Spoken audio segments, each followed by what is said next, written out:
buenas tardes a todos. Muchísimas gracias por estar aquí. A ustedes, que, bueno, creo recordar que hoy había una cita con el fútbol. Me parece que juega el Madrid con el Tottenham.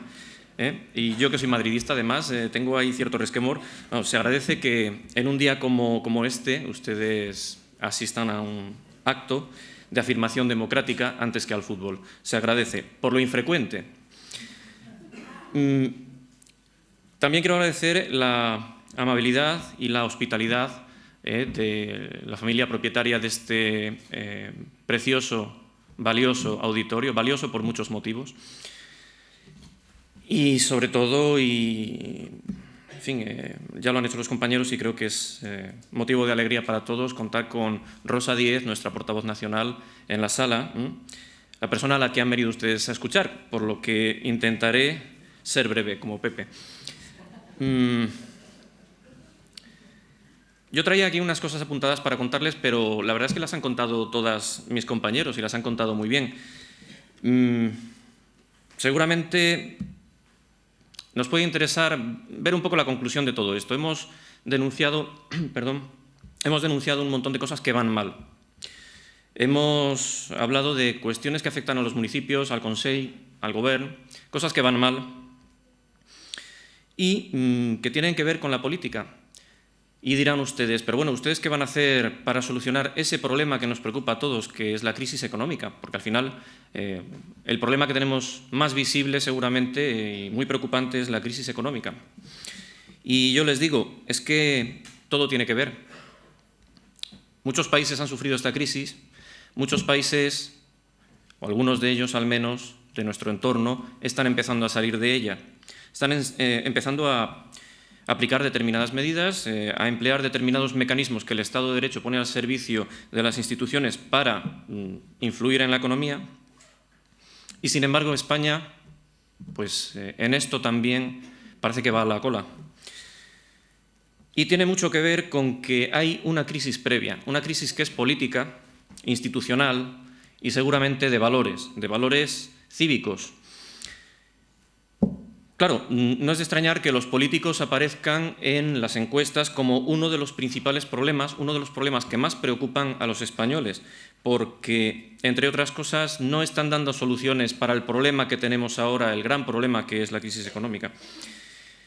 Todo lo que se ha contado hoy aquí tiene mucho que ver con el despilfarro, con el endeudamiento y con la corrupción, que son características de nuestro sistema, son casi vicios estructurales. No se puede decir que sea, en fin, algo que sucede hoy, pero que a lo mejor mañana no. No, los políticos de los partidos tradicionales nos han acostumbrado a vivir en el despilfarro, en el endeudamiento y en la corrupción. Y nos han acostumbrado porque no se comportan como se comportaría cualquier padre de familia o cualquier empresario responsable, es decir, haciendo cuentas como las hacemos todos, ¿no?, para llegar a fin de mes, equilibrando gastos con ingresos y esas cosas que parecen razonables, pero que en la política al parecer no cuentan. Me contaba hace poco un compañero que, bueno,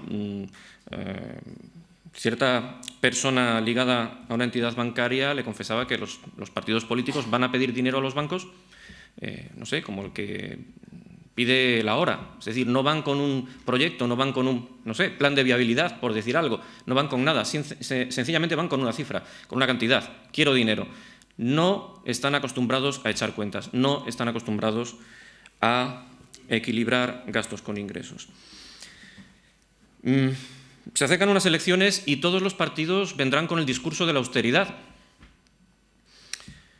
Y es un discurso muy necesario, por cierto, pero es un discurso que no nos podemos creer.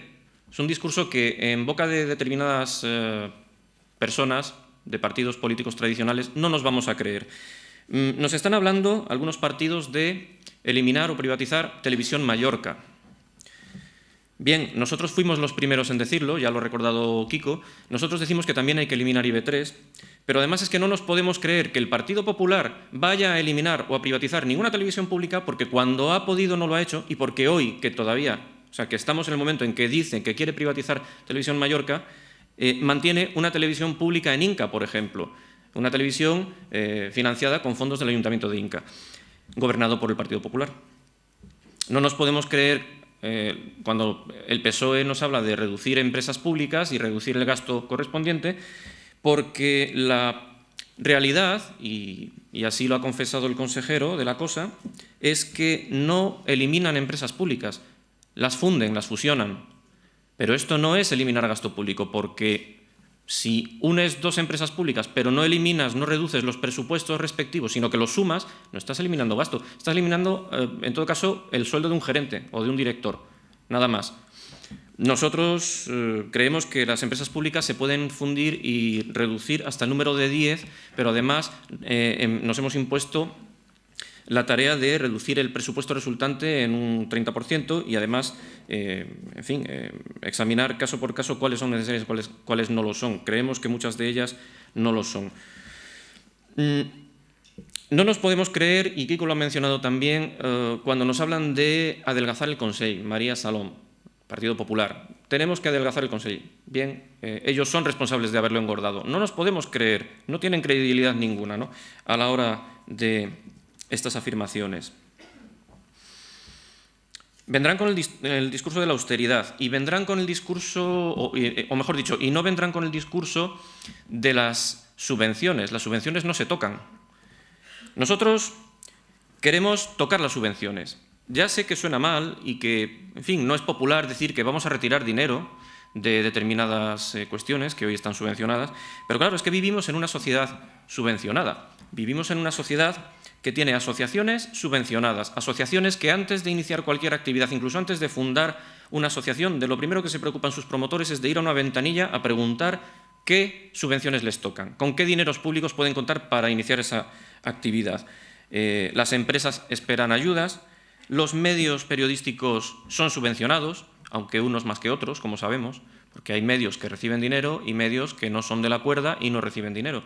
O sea, sobre el mal que es subvencionar al medio periodístico, el doble mal de subvencionarlos con criterio selectivo, por afinidad ideológica o personal, vaya usted a saber.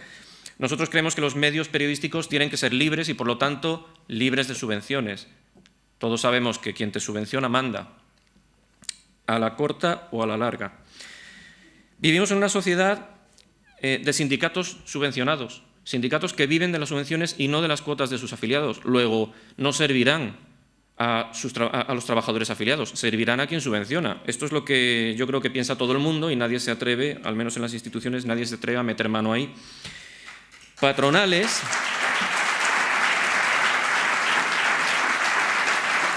Gracias. Gracias, porque hablamos de sindicatos, pero hay que hablar también de las patronales, donde muchas veces escuchamos discursos liberales, pero a la hora de pedir subvenciones también las piden. Los partidos políticos también, no solamente se financian de manera irregular, que ya sabemos que lo hacen, sino que de manera regular también tienen una cantidad inmensa de ingresos que creemos que no tienen por qué tener. No solamente lo creemos, sino que lo demostramos, porque Unión Progreso y Democracia, desde que se fundó hasta el día de hoy, bueno, pues ha vivido de las cuotas de sus afiliados. Y cuando hemos montado un mitin como el de Vistalegre del otro domingo, bueno, pues hemos solicitado la colaboración de los afiliados y de los asistentes, y no ha salido mal. Y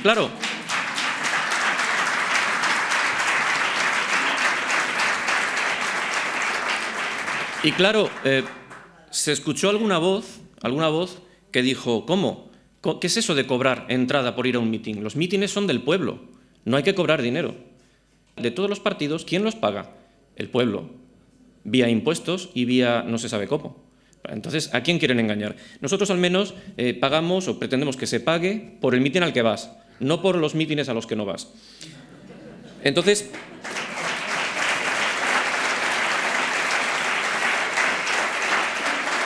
gracias.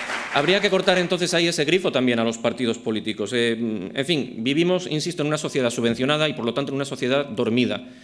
Dormida a la iniciativa, dormida al empuje, dormida al valor. Todo esto, la subvención lo ahoga. Pero además es que no podemos permitirnos tanta subvención. Estamos endeudados hasta las cejas. Y no es Francesc Antich ni Jaume Matas, perdón, los que están endeudados. No son ellos, somos nosotros, todos ustedes, contribuyentes, están endeudados. Deben una cantidad muy seria de dinero por la mala gestión de nuestros políticos. Pero además es que da igual el color. Es que Jaume Matas duplicó durante su legislatura la deuda, el endeudamiento acumulado que se encontró a su entrada, y el pacto ha duplicado sin esperar a terminar la legislatura. Son más rápidos y en 3 años ya habían duplicado la deuda, hasta el punto de que ya se ha dado por ahí la cifra, ya se calcula que serán unos 5.500 millones de euros los que deberá la comunidad autónoma de manera acumulada cuando termine esta legislatura dentro de 2 meses. Esto es la deuda reconocida. Luego están los créditos plurianuales, toda la deuda camuflada en consorcios. Podemos estar hablando de varias unidades de millar más. No podemos permitirnos un Estado que tiene agujeros en las manos. Un Estado, estamos hablando de comunidades autónomas, pero sucede lo mismo en todos los escalones de las administraciones, un Estado que despilfarra a manos llenas. No lo podemos permitir. Además, este endeudamiento detrae el crédito de las familias y de las empresas. Este dinero que los bancos prestan a las instituciones no lo prestan a las pequeñas empresas. Y las pequeñas empresas se van al garete y la gente se va al paro. O sea, que no es inocente ni inocuo todo esto que sucede en torno al endeudamiento público. Tiene graves consecuencias. Nosotros hemos hablado de suprimir los consells. No voy a insistir porque ya se ha comentado. No hablamos de adelgazarlos, hablamos de suprimirlos. Creemos que no son necesarios y estamos convencidos además de que la mayor parte de los ciudadanos piensan así. Nadie entiende en Mallorca. Yo no me he encontrado nunca a nadie que no sea un político que se crea o que entienda esto de que necesitamos un gobierno, un consell y un ayuntamiento en Palma. La gente no lo entiende, ¿no? Y nosotros creemos que lo que la gente entiende y lo que la gente no entiende es lo relevante.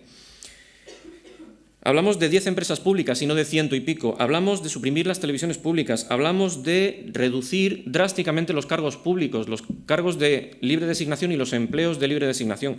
Pero además hablamos de controlarlo. No solamente de reducir, sino de que lo que haya tenga control. Porque sobre el endeudamiento tenemos que padecer la corrupción.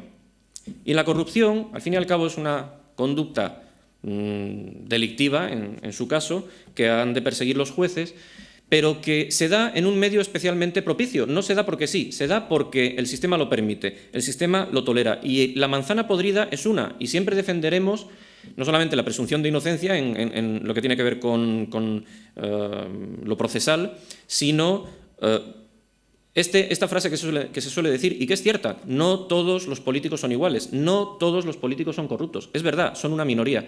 Pero es verdad también que mientras los corruptos se enriquecían o financiaban irregularmente el partido, otros miraban para otro lado. Esto ha sucedido en todos los partidos y en alguno especialmente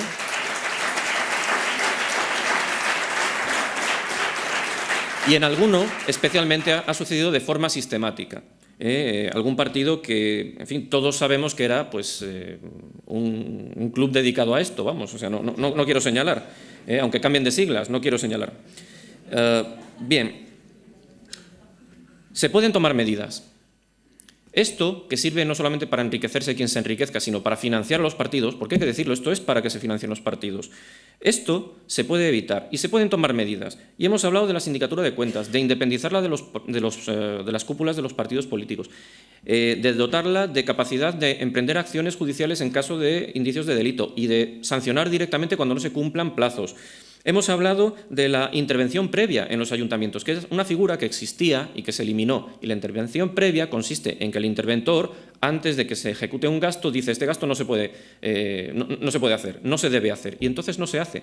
Ahora la situación, sin intervención previa, es: hago el gasto y luego ya dirá el interventor lo que tenga que decir. Y dentro de no sé cuántos años ya veremos lo que resulta de todo esto, pero el gasto ya lo he hecho.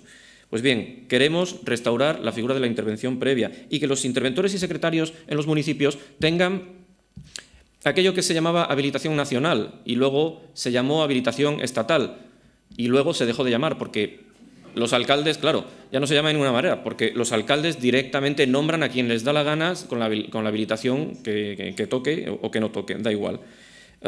Creemos que es muy importante que haya un cuerpo de interventores, un cuerpo de secretarios independientes de la institución o de quien dirige la institución a quien tiene que controlar. Parece evidente, pero a algunos, seguramente interesados, no les parecerá tan evidente. Queremos registrarlo todo. Y es posible, además. Hoy tenemos medios para todo. Queremos que haya un registro de subvenciones, un registro de empleos de libre designación, de empleos a dedo. Queremos que haya un registro de convenios con empresas, de estudios externos. Esos estudios que se copian y se pegan de Internet y luego se venden a precio de oro a las instituciones, ¿no? Sobre todo en las instituciones en las que tenemos amigos. Nosotros creemos que todo eso ha de estar a la vista, en un registro de público acceso. Y creemos que la transparencia es posible hoy más que nunca.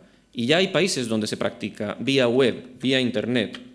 Es posible, en el mismo momento de efectuar un gasto, colgarlo en la red y ponerlo a disposición del público, del electorado, del contribuyente, del ciudadano.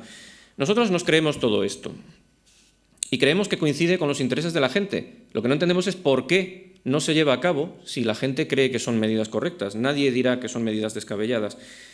Si entramos en las instituciones, y estoy convencido de que vamos a entrar, vamos a tener todo esto en cuenta.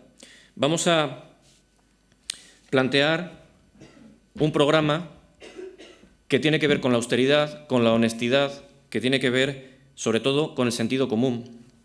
Pero dirán ustedes, bueno, esto es muy complicado. O sea, esto realmente es que ustedes son muy pocos. Y es verdad, somos muy pocos, de momento. Bien, hay un defecto clave en nuestro sistema y lo indiqué al principio. La crisis económica viene precedida de una crisis política, de una crisis institucional, de una falta o de una falla en la democracia. Tenemos una democracia sumamente imperfecta y nosotros queremos contribuir a eliminar los fallos en lo posible, ¿no? Y empezaremos por exigir, para pactar, y evidentemente para pactar de manera global, con partidos que puedan comprometerse a ello, por lo tanto partidos nacionales, exigir reformas básicas que consideramos fundamentales, que están en nuestro programa y sin las cuales no pactaremos, ni entregaremos nuestro apoyo para investidura alguna. Estamos hablando de la ley electoral. Nadie entiende que Unión, Progreso y Democracia, por poner un ejemplo que está cercano, tenga un diputado, una diputada, y el PNV tenga 6, cuando ambos consiguieron 300.000 votos en las elecciones generales. Tienen los mismos votos, pero uno tiene 6 veces más escaños que el otro. ¿Cómo es esto? ¿Cómo es esto? ¿Es justo esto? Nosotros creemos que no. Creemos que hay que tocar el modelo de circunscripciones. Creemos que hay que tocar las listas abiertas. Somos el primer y único partido hasta el momento, creo, que defiende las listas abiertas, porque las listas abiertas le quitan al político o a las cúpulas de los partidos políticos el poder sobre el diputado o el poder sobre el concejal. Las listas abiertas permiten que los ciudadanos escojan o tachen a aquella persona que viene en una candidatura y que no le gusta. Ya se cuidarán los partidos políticos de colocar en las listas gente que guste a los ciudadanos, gente que sean confiables y no simplemente gente a quienes haya que premiar servicios prestados, ¿no? Creemos que la ley electoral es la primera condición. La segunda condición sería la reforma de la educación. Ya se ha hablado de ello, no solamente en cuanto a la recuperación de la competencia para el Estado, que creemos que es básica, no creemos que sea útil tener 17 sistemas educativos. Pero además hay que modificar la ley y los presupuestos psicopedagógicos en los que esa ley está inspirada. Y después vendrá la sanidad y la justicia. Y como ellos quieren el poder, porque ya se ha hablado aquí, se trata de manejar presupuestos, se trata de repartir. Bueno, pues como a nosotros esto no nos interesa, nosotros hablaremos de programa y apoyaremos a quien convenga con nosotros en determinadas cuestiones programáticas. Les voy a poner bien el cartel para que no deje de verse. Bien, ¿por qué entonces votar a UPyD? Si todo esto es necesario, que creemos que es necesario, siempre cabe la duda de aquello del voto útil, de, bueno, es que a lo mejor les voto a ustedes y resulta que me sale aquel que yo no quiero que salga de ninguna de las maneras. Pues bien, yo creo, y Rosa lo explicará mucho mejor luego, que el voto verdaderamente útil es el que otorgas a aquel partido en el que confías. ¿Por qué UPyD, digo? Pues porque queremos aportar sentido común. El sentido común que hace mucho tiempo que salió de la política. ¿Por qué UPyD? Porque hay una relación que se ha perdido, que es la relación entre el ciudadano y la política. Se ha desvinculado, no tiene nada que ver, viven en un mundo paralelo y nosotros queremos que se restaure esa relación, que la política esté al servicio del ciudadano, que sea una política realista, arraigada en las necesidades y no arraigada en, no sé, pues eso, en subvencionar cuestiones identitarias o en, no sé, hacer engordar y engordar las empresas públicas con no sé qué fines, sí lo sé, pero bueno. Creemos que la política y el ciudadano no se tienen que separar más. Y para esto, creo, lo más útil, lo más a mano, es un partido de ciudadanos, un partido en el que prácticamente todos los que estamos aquí nunca militamos. Con 40 años no sabíamos lo que era estar afiliados a un partido político, pero surgió UPyD. Surgió un partido que propone cosas que tienen que ver con los ciudadanos y entonces muchos ciudadanos nos afiliamos. Y muchos ciudadanos llevamos 3 años poniendo de nuestra parte. Ustedes saben que en el PP, en fin, la gente cobra por ir al partido allí a echar horas, el PSOE también. Nosotros somos voluntarios, un partido de ciudadanos voluntarios, que llevamos 3 años, digo, insistiendo, porque creemos de verdad en esto que proponemos, en que las cosas pueden mejorar. Nada más, no quiero agotar más tiempo y sí darles efusivas gracias, insisto, no es vista alegre, no son 7.000, pero son muchos, se agradece. Y les voy a presentar a la persona a la que en realidad venían a ver y a escuchar, que es nuestra diputada en Cortes, nuestra portavoz nacional, Rosa Díez. Muchas gracias.